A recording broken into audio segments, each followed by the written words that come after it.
जय जगन्नाथ। आज तो शनिवार आज आपण मैंने कौन रोषे कर तो प्राय सब साधा करेंगे जेहेतु बेसी स्त्री लोक मैंने ही शनिवार के आइंष खाती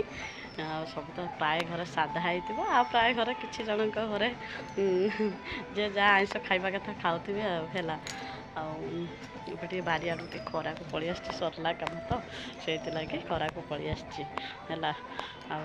कौन भी रोषे कर आपण मानक देखेबे खाली कहीदे बोली नुह कही खाली कहीदे आमर यहाँ होटा ना आपण मानक देखेबी शनिवार आमर कौन कौन आइटम कर देखा चलतु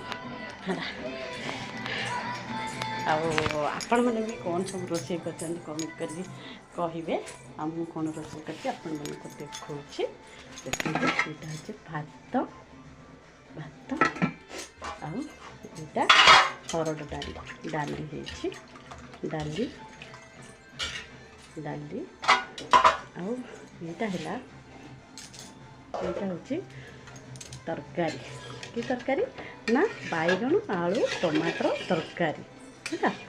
बैगन आलू टमाटर तरकारी आमर रसुण लंका छेचा होगी बघरा हुए तेल फुटना रसुण लंका छेचा होगी बैगन आलू टमाटर तरकारी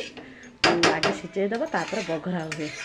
है आउ प्राय जन तो सब सोरिष मसला देकी बैगन आलू टमाटर तरकारी करती किंतु आम माने आमको सीटी आम घर क्या भल लगे से लगे आमर रसुण लंका छेचा देकी बघारे से तरकारी आमको भल लगे आमर ये टाइप करूँ बैगन आलू टमाटर खटा तरकारी कहूँ यहाँ को है देखिले तापर यहाँ हूँ कदली आलू आ कखारू भजा कदली आलू कखारू भजा पियाज जीरा लंका गुंड दिखाई आगे सीझे दे तो काढ़ीदेवे तापर कदली आलू कखारू भजा पियाज फुटण भुसुआ पतर देके भाजीदेवे भाजी दे सारापर जीरा लंका गुंड लास्ट को देके टिके ये करदे तार टेस्ट गोटे अलग है आपण मैंने तो देखिले कौन कौन रोषे करदी मोर रोषे जदि आपण मानक पसंद लगे तो लाइक कमेंट शेयर निश्चित करदे रही जय जगन्नाथ।